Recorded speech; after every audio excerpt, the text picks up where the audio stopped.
Salamlar hər kəsə. Bu gün danışmaq istəyirəm niyə arzularımız bir anda yox, bir zamana ehtiyac duyur və ümumiyyətlə bu proses necə baş verir, bunun haqqında sizə danışacağam. Ümumiyyətlə biz müəyyən bir şey istəyəndə o arzu artıq bizim daxilimizdən formalaşmağa başlayır. Yəni biz bir şey istəyiriksə, bu məsələ xaricdə baş vermir. İlk öncə bizim daxilimizdən başlayır ki, biz bunu istəməyə başlayırıq və daxilimizdə bu duyğunu böyütdükcə biz görürük ki, məsələn, bunu böyütdükcə, məsələn, burada insan bu pillədədirsə, bu daxilindəki bu duyğular böyüdür və müəyyən bir bacarıqlara sahib olmağa başlayır. Bu insan artıq bu sanki pillənin tamamını yəni dolduranda, daxilində olan emosiyaları ilə, sonra hərəkətləri ilə, davranışları ilə, yəni atdığı addımları ilə bu artıq bu pilləni tamamlayır və bu anda artıq həyatına daxil edə bilir istədiyini. Yəni əslində yaradan bizə daxilimizdə bir şey istədiyimiz andan etibarən bizim dünyamızın ətrafında, keçən dəfə danışmışdım, mikro dünyamızın ətrafında o formalaşmağa başlayır. Sadəcə bizim onu öz həyatımıza daxil etməyimiz üçün bizim müəyyən bir bacarıqlarımız formalaşmalıdır. Məsələn, vizualizasiya texnikalarda buna əsaslanır ki, biz daxilimizdə hiss edə bilmədiyimiz emosiyalar, bu arzu ilə bağlı daxilimizdə o hissləri böyüdürük və böyütdüyümüz anda artıq o emosiyada olanda beynimiz buna öyrəşir və daha bu arzuya uyğun addımlar ata bilirik. Və beləliklə də artıq daxil bu pilləkənin sanki daxilini doldurduqda bizə lazım olan, yəni bu arzumuz üçün lazım olan xüsusiyyətlərlə artıq biz bu pilləni tamamlayırıq və lazım olan arzu, istəyimiz sadəcə bizim görünüş zonamızda olur. Sanki biz belə baxırıqsa, bunun ətrafında olanları biz görə bilmirik. Amma daha böyüdürüksə öz baxış bucağımızı, onda artıq bizə yaradanın göndərdiyi o ipucları, onun işarələrini görə bilirik və fürsətləri həyatımıza daxil edə bilirik. Yəni əslində həyatımızda hər şey var. Sadəcə onu biz daxil etməyi bacarmalıyıq öz həyatımıza, mikro dünyamıza, keçən dəfə danışdığım kimi.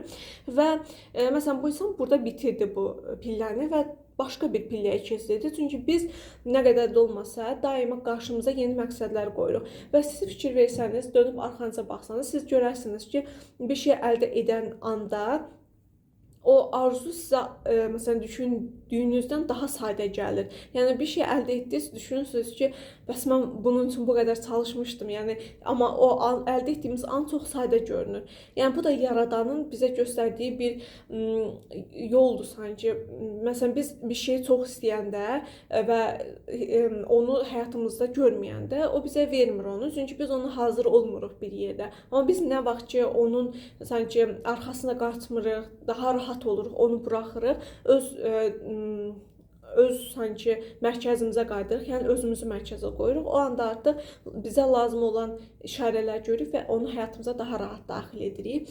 Və demək ki, burada da eyni proseslər baş verir. Biz böyüdürük daxilimizdə. Məsələn, artıq bu insanın belə bacarıqları var, amma bu arzusunu çatmaq üçün daha da yüksək bacarıqlara sahib olmalıdır və bu artıq bu bacarıqlara sahib olan kimi bu pilləni doldurur və artıq keçir bu pilləyə.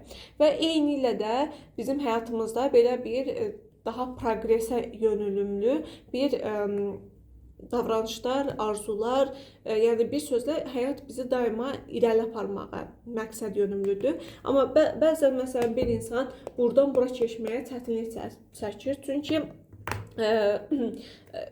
biraz ola bilər ki, ya motivasiyadan düşsün, ya da ki daha aşağı frekanslı emosiyalarda olsun uzun müddət.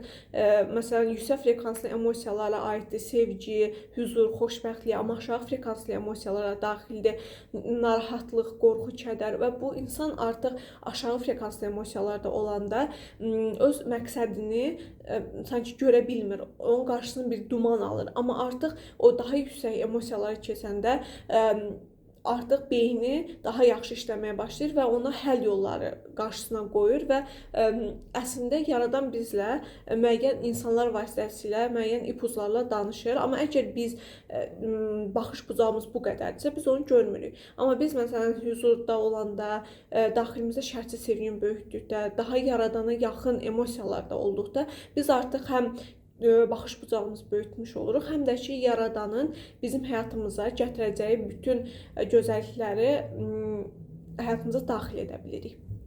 Təbii ki də bu qeyri-realdır ki, biz daima hüzurda olmalıyıq, daima xoşbəxt olmalıyıq. Bu biraz absurd səslənir. Çünki bizim həyatımızda, yəni düz cizgi deyil, bizim həyatımız dalğavari şəkildədir. Yəni arada elə hadisələr baş verir ki, biz onlardan çox təsirlənə bilirik. Yəni bundan hamısı normaldır. Sadəcə o hissləri yaşayıb bitirəndən sonra onun yerini məsələn şərtsiz sevgilə doldurmağımız bizə daha xeyirli olar və bütün əslində bizim emosiyalarımız bizim üçün irəli getmək üçün bir təkan yaradır. Amma biz məsələn bir emosiyada ilişib qalanda artıq geri getməyə başlayırıq. Amma belə halda belə, əgər nə qədər geri getsək də, sanki o ən dib nöqtəyə dəyəndə insan daha da o dibdən qalxmağa başlayır. Ona görə həyatımıza nə baş versə də biz daima irəli gedirik. Bizə görünsə də ki, məsələn, elə zamanlar olur ki, biz düşünürük ki, biz geri gedirik. Əslində bu da bizi irəli aparan bir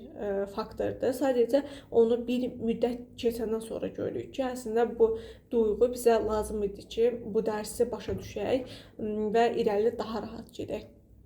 Belə. Ona görə əslində bizim arzularımız, bizim daxilimizdə onu formalaşdırdığımız andan etibarən bizim həyatımızda var, yəni makro dünyada o əslində var. Amma sadəcə onu öz mikro dünyamıza salmamız üçün o yüksək frekanslı emosiyalarda olmaq, daxilimizdəki o daha yüksək bacarıqlara sahiblənmək bizi o arzumuza daha da rahat baxış bucağımızı böyüdərək həyatımıza daxil etməyimizə səbəb olur.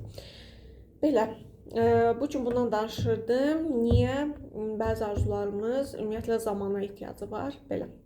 Suallarınız olsa yazarsınız, cavablandırmağa çalışaram. Sağ olun.